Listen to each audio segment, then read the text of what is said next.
பிரியமானவர்களே, ஆண்டவராகிய இயேசு கிறிஸ்துவின் நாமத்தினாலே உங்கள் யாவரையும் அன்போடு கூட நான் வாழ்த்துகிறேன். ஆண்டவர் கிருபையாய் நமக்கு கொடுத்த இந்த புதிய நாளுக்காக முதலாவது நாம் ஆண்டவருக்கு நன்றி சொல்லுவோம். மகிழ்ந்திடுவேன் நான் கர்த்தருக்குள், களி கூறுவேன் என் தேவனுக்குள், ரட்சிப்பின் தேவனுக்குள். ஆமென் அல்லேலூயா, ஆமென் அல்லேலூயா, ஆமென் அல்லேலூயா, ஆமென் அல்லேலூயா. மகிழ்ந்திடுவேன் நான் கர்த்தருக்குள், களி கூறுவேன் என் தேவனுக்குள், ரட்சிப்பின் தேவனுக்குள். இந்த நாளுக்கென்று ஆண்டவர் கொடுக்கிற ஒரு வார்த்தை ஏசாயா தீர்க்கதரிசன புஸ்தகம் 65 அதிகாரம் 19வது வசனம். ஏசாயா 65:19. நான் எருசலேமின் மேல் களி கூர்ந்து என் ஜனத்தின் மேல் மகிழ்ச்சியாயிருப்பேன். அழுகையின் சத்தமும் கூக்குரலின் சத்தமும் அதில் இனி கேட்கப்படுவதே இல்லை.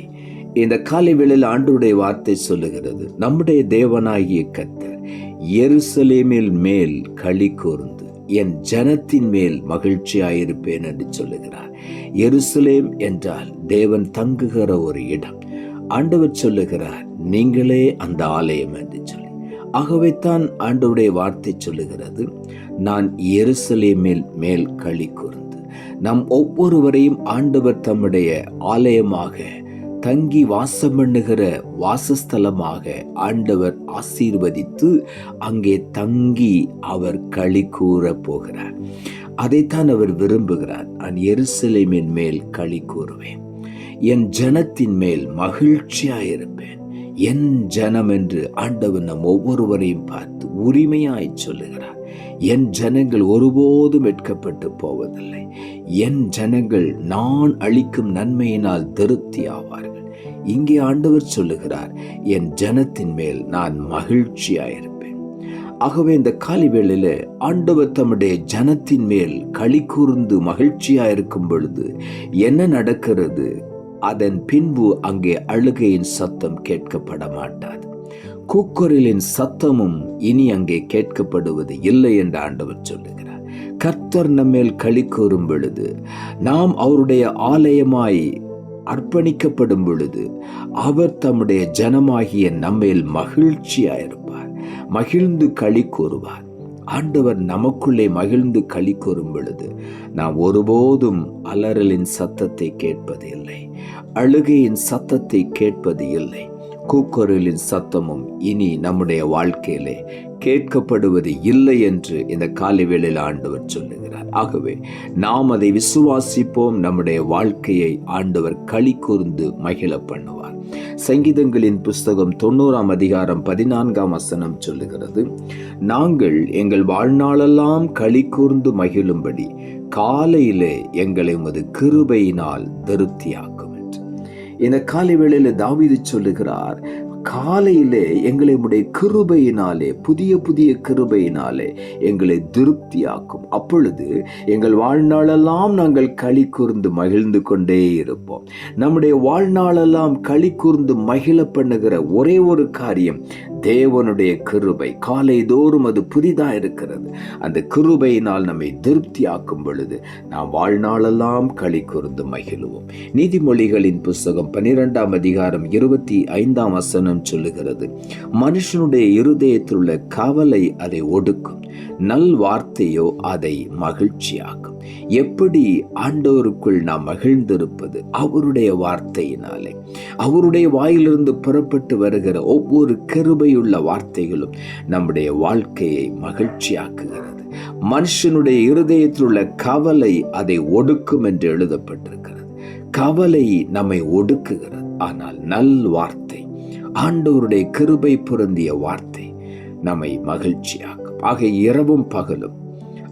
இரவும் பகலும் அவருடைய வேதத்தில் பிரியமாயிருந்து அதை தியானிக்கும் பொழுது நிச்சயமாகவே நாம் பாக்கியவான்களாயிருப்போம். நம்முடைய வாழ்க்கையை ஆண்டவர் மகிழ்ச்சியாய் மாற்றுவார். சங்கீதங்களின் புஸ்தகம் 30ஆம் அதிகாரம் 5ஆம் வசனம் சொல்லுகிறது, அவருடைய கோபம் ஒரு நிமிஷம், அவருடைய தயவோ நீடிய வாழ்வு.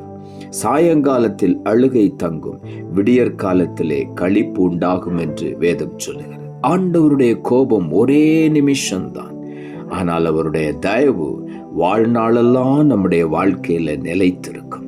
அவருடைய தயவு நமக்கு நீடித்த வாழ்வு.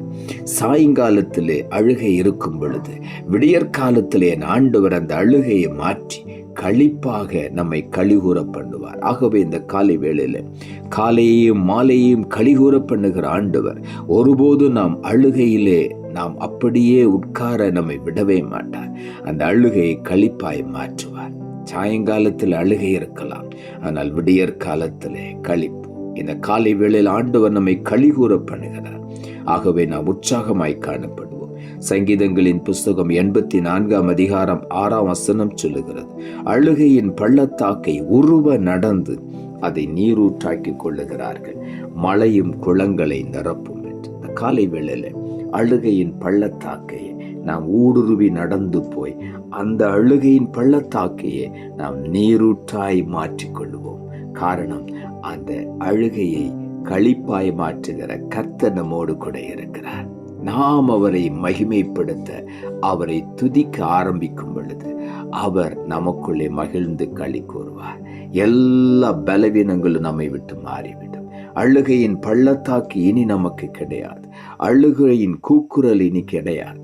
அழுகையின் சத்தமும் கூக்குரலின் சத்தமும் இனி நம்முடைய வாழ்க்கையில கேட்கப்பட மாட்டாதென்று இந்த காலை வேளையில் ஆண்டவர் சொல்லுகிறார். விசுவாசிப்போம். அந்த ஆசீர்வாதத்தை, அந்த மகிழ்ச்சியை, அந்த சந்தோஷத்தை, களி கூறுதலை இன்றைக்கு நாம் அனுபவிப்போம். நிச்சயமாகவே கர்த்தர் நம்மை களி கூற பண்ணுவார். நாம் ஜெபிப்போம். அன்புள்ள ஆண்டவரே, கிருபையாய் கொடுத்த இந்த புதிய நாளுக்காய் மறுபடியும் எமக்கு நன்றி செலுத்துகிறோம். ஆண்டவர் கொடுத்த ஜீவனுள்ள வார்த்தைக்காக நன்றி. நான் எருசலேமின் மேல் களி கூர்ந்து என் ஜனத்தின் மேல் மகிழ்ச்சியாயிருப்பேன். அழுகையின் சத்தமும் கூக்குரலின் சத்தமும் அதில் இனி கேட்கப்படுவது இல்லை என்ற வார்த்தையை கொடுத்தேன். வசனத்தை கேட்டுக்கொண்டிருக்கிற ஒவ்வொருடைய வாழ்க்கையிலும் கடந்து வந்த நாட்களிலே பலவிதமான அழுகையும் புலம்பலும் கூக்குரலும் அவருடைய தனிப்பட்ட வாழ்க்கையில, குடும்பத்துல ஒருவேளை அப்படிப்பட்ட சூழ்நிலைக்குள்ள இருந்திருக்கலாம். இந்த காலை வேளையில மறுபடியுமாய் அந்த அழுகையை மாற்றி ஆண்டவருடைய ஜனத்தை களிகூற பண்ணுவீரா. மகிழ்ச்சியா இருக்க உதவி செய்யும். எல்லா கவலைகள் துக்கங்களும் மாறி போகட்டும் சுவாமி. ஆண்டவர் ஒவ்வொருவரையும் சாயங்காலத்தில் அழுகை தங்குகிற இடங்களில் எல்லாம் விடியற் காலத்திலே களிப்பு உண்டாகும் என்று எழுதப்பட்டபடி ஒவ்வொருடைய வாழ்க்கையில் இந்த விடியற்கால வேளையிலே களிப்பு உண்டாவதாக. எல்லா அழுகையின் பள்ளத்தாக்கி உருவ நடந்து அதை ஒவ்வொருவரும் நீரூற்றாக்கி கொண்டு அதிலே களி கூர்ந்து மகிழ நீர் உதவி செய்யும். ஒவ்வொருவரையும் மகிழ்ச்சியினால் நிரப்பும் சுவாமி. அப்படி நீ செய்ய போகிறபடினால் உமக்கு நன்றி. ஒவ்வொருவருடைய தனிப்பட்ட வாழ்க்கையிலும் குடும்ப வாழ்க்கையிலும் ஒரு களி கூறுதல் உண்டாகட்டும், ஒரு மகிழ்ச்சி உண்டாகட்டும். நீர் அப்படி செய்கிறபடினாலும் உமக்கு நன்றி. இயேசுவின் நாமத்தில் ஜெபிக்கிறேன் நல்ல பிதாவே, ஆமென்.